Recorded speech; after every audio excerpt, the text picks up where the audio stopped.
Okay. So both are 6 years old, actually.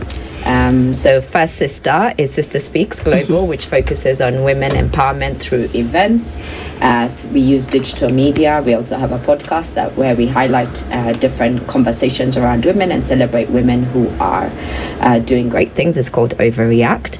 We also are launching on Monday a capacity building program for women in business to get them investment ready, with also expanding their opportunities to Japan as well. Okay. And then with Heels for Pads Foundation. Okay. Why Japan? Why Japan? I can tell you after. Okay, that's fine. So Heels for Pads Foundation focuses on empowering girls and women around the conversation when it comes to period poverty, advancing in terms of policy through the work we do, but more importantly through the work we do, being able to increase access and also being able to provide opportunities where women can be economically empowered, and also girls don't miss school because they don't have access to periods. And on top of that, then we also facilitate menstrual health education, and champion the conversations around that. In terms of the program, Why Japan? I just recently came back from Japan for a program for women entrepreneurs, and I just asked God, I hope I can get the opportunity to take a lot more women in business there, because Japan is really trying to figure out how they can merge what they do there with Africa as a whole. There's something called TCAD, which happened in August, and so there's a lot of opportunities for women in business, and so we want to be the organization that bridges that gap. And so we're gonna launch the registration period, and then the cohort, which will happen virtually, will happen in February. Wow. Thank you so much. Oh, that's really That awesome. is quite an introduction. So, being the International Day of the Girl Child, Yes. tell us about Heels for Pads. So we use I've seen your heels and I've seen your heels. So once you're done with them, you can give them. I can also go with them today when them good too full. So we have been using a novel trade of seeking donation for heels. So like in Kenya, there's nowhere where, I don't know about you, but like unless you have a younger individual or someone you can pass on your heels to, you tend to just like keep them. Because you can't give them to homes. And so we wanted to be the space where we can use the circular solutions model to sell or flip those heels, because initially it was a CSR project under Sister Speaks, and we were really trying to avoid money. So we Mo had this heels, and she approached me and Angela and asked us, do you have heels? What if we said we were going to give away our heels and then ask for equivalent of amount of pads we wanted to support certain schools and organizations? And then it grew bigger than we anticipated. And so as a result, we were able to register Heels for Pads. And as we're speaking now, we now have 6 schools that we support through a program called Dr. Dispenser. Wonderful. Thank you. And so with that, girls have like a pad ATM, and they can swipe a card, get access to a piece of pad. And yeah, it's been a journey. And so International Day of the Girl today has been about like celebrating the work that we do, but also being able to use the work that we do to shift the mindset. I literally just posted something where I was teaching the girls recently about fear. For the longest, I've always, through something that I watched called Apocalypto, old movie, and in this scene that the dad was teaching the son how fear is like a disease, and if you let it if you let it fester, it's going to infect how you think and how you move. And so we're teaching girls to remember that fear is like a disease. Yes, but within the word fear is the word ear, right? So if you allow fear in your ear, it will disable you. So we want to switch them to allow faith to be in their ears, so that they can be enabled and aligns with the vision of today. Exactly. Wonderful. How bad is period poverty in Kenya? Yeah, I think you've seen it firsthand, to be honest. So how bad is it? When's the last time you didn't have access to a pad? Have you ever had lack of access in your journey of life up to now? I mean, maybe the one time off in the office where you're like, oh my God, it started, I don't have one, but maybe I'll ask Becky, could you please lend me one? And it happens. But above that, I have not, to be honest. Yeah. Me neither. Me neither. So you're privileged, right? So there's somebody who right now is experiencing period right now, Yeah. and is either having to free bleed because they have no option, or are using other means of alternatives, or come from a background where they are that's just not an area of discussion. And so period poverty is basically being unable to access clean hygiene products that you can use on a monthly basis during your menstruation. Okay. Also aligned with it is stigma, it's shame, it's taboo. So, and that comes from either from how I grew up as a girl to how I've become as a woman, purely based on my culture, tradition, and society, and just the environment doesn't allow me to feel that it's a comfortable conversation. So as a result, I become shameful, I have stigma. Yes. And then that trickles down to our other gender, who then, maybe demonize me for having periods, which is a powerful right, because we are the passage of life. Exactly. Yeah. What are the statistics like in Kenya? How many girls say fail to go to school because they cannot afford They say pads? 1 in 10 1 in African 10. children. But the last study that was done, which is very outdated, it came out in 2017. Yeah. It says 65% of girls and women. But if you think about it, that huge study was percentage. That is a probably, big that number. research was probably done in 2014, right? Because by the time it's publicated, if you get my point. So it's very outdated. Yes. There's a lot that's happened. We've had COVID, we've come back from COVID, we're going through an economic crisis globally. So we need to get our act together as Africans and pull our research and our resources and collaborate and change, like actually give a real perspective of what that looks like right now. Okay. Angela, yesterday was the Mazingira Day, right? Yes. Which means, we have to talk about sustainability. Yes. And in the long run, how are you seeing, Sister Speaks and Heels for Pads especially, dive into that conversation? Essentially, are we providing biodegradable pads? What is happening? So for us, our route is, of course, the hills, because that's a circular solution model, because we are reselling pre-worn heels. Yes. So we are part of the solution when it comes to sustainable fashion. In terms of from the menstrual health point of view, we do distribute when we can, like when we do like drives, we do reusable pads. We recently just had a school visit at Kibera Girls Soccer Academy. So that's a secondary school. So the last group, I think it's now grade 13, Form 4, as formerly known as Form 4. They are leaving school, so we gave them menstrual cups because they might not be able to, when they leave there, probably I don't know what life looks like for them. So they are at least covered for 5 years should they feel comfortable. Because the We cup train can last them. 5 years. Yeah, 5 to 10 years depending on which cup you get and how you feel about it. If you have funds, you can change it as frequently as you want. Okay. So we do it locally. I can give a shout out to Ecobana, which was developed in Kenya by these 3 guys and 1 girl, and they Lennox, Brian, Jay, I want to say, and Kaylee. They came from St. Paul's University in 2021, 2022. They got the Halt Prize, and they are producing they're producing pads made out of banana husk in Kisii. And it's available for purchase. I think right now they're still working on getting it into supermarkets. So products like that made locally makes it a game changer, because right now if you go to the aisle, I think you can only find cotton pads, which are about 500 bob.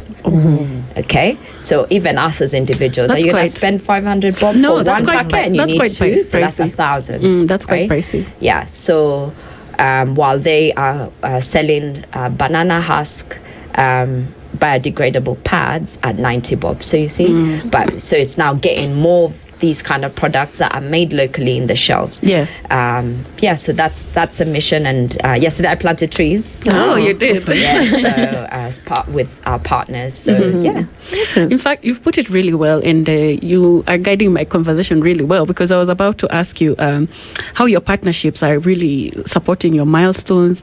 And now that you've mentioned of the gentleman from St. Paul University, and it's clear that once everyone, we have this common goal, and the goal is to support the girl. It's literally just menstrual periods. Everyone, if we combine efforts, and that's what I'm asking, your partnerships have really helped you. Yeah, it's, to be honest, we can't fix a problem. Like, if we could fix a problem, we would only have one policy, we would only have one organization. It is impossible to fix a problem on your own. And we're growing as a population, right?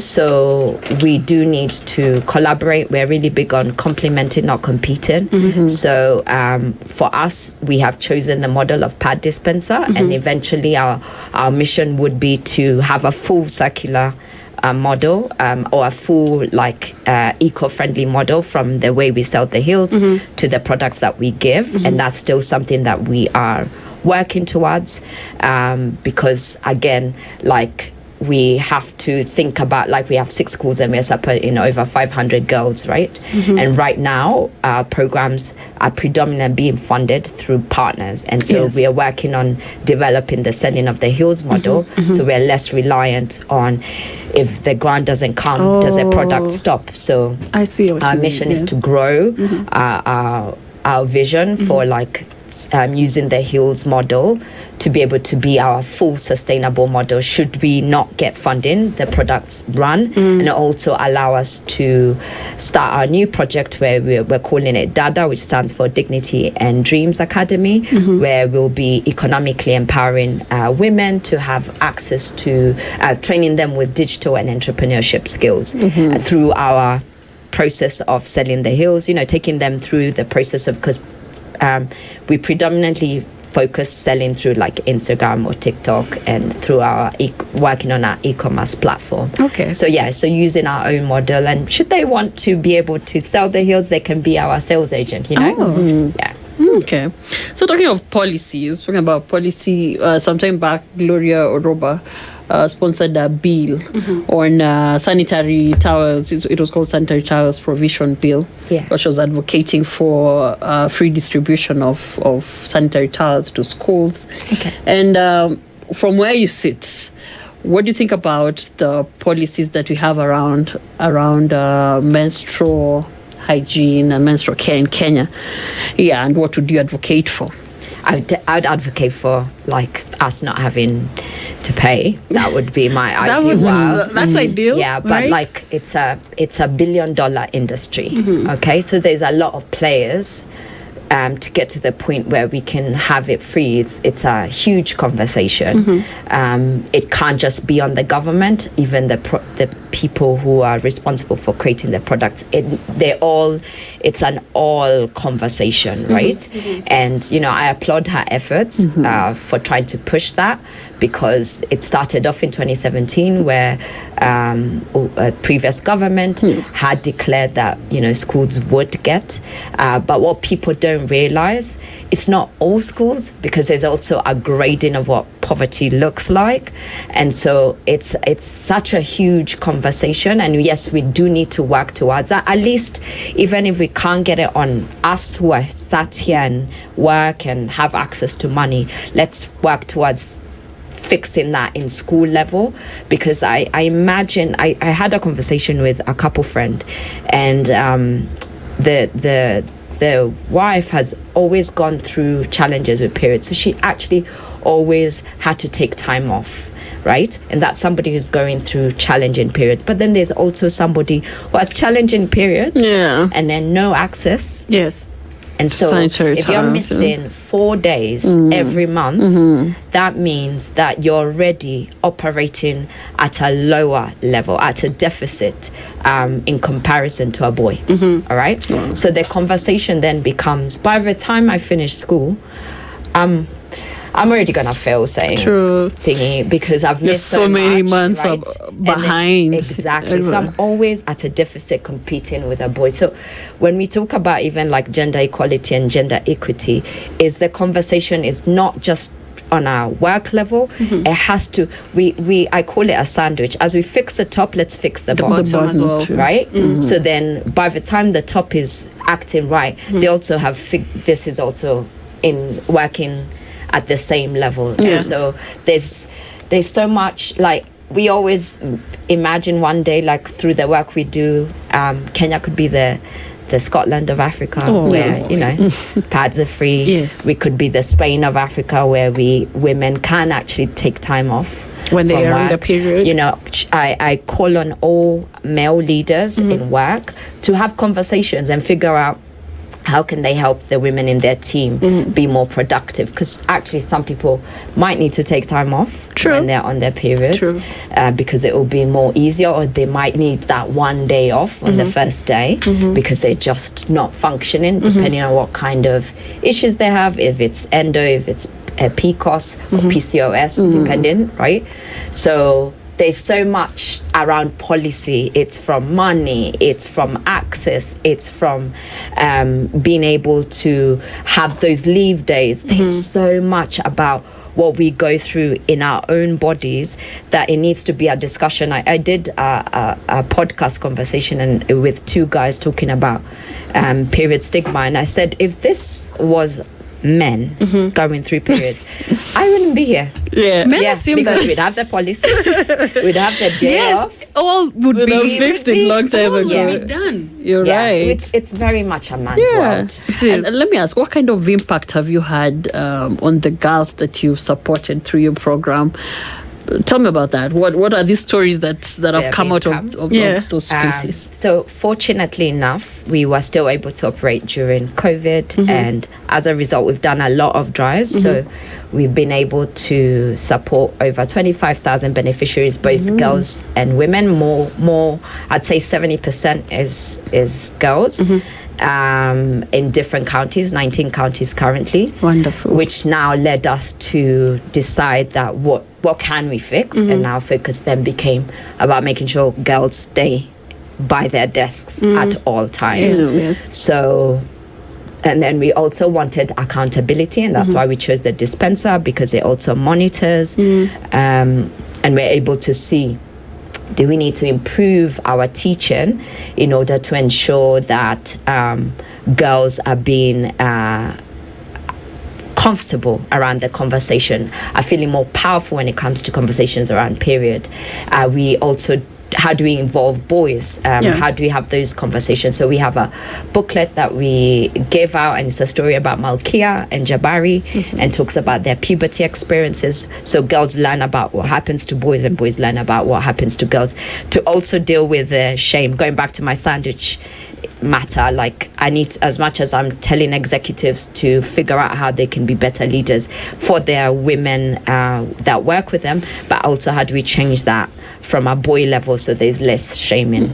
I hope I've answered your question. You have that's a lot of impact, because I think it's a conversation that needs to be had even with the boys. Why not, like, involve the boys too, because they become better support, you know, when they are aware of what is supposed to, you know, what is happening to their classmates. Exactly. And also, all that. like, we don't talk about it, but boys need to be talked to about their journey of puberty, because when they become men, the way they learn about certain changes or views becomes also another conversation, and so we need to do it together, and so that the gap also doesn't be where the girls are so empowered and the boys are not. their boys are not. And So gone for are the us, days when we used to be separated in schools. No, now remember we are all we'd mixed like together. they'd call the girls alone and, you know, talk to them about their Yes. periods, and then we try our the best boys. to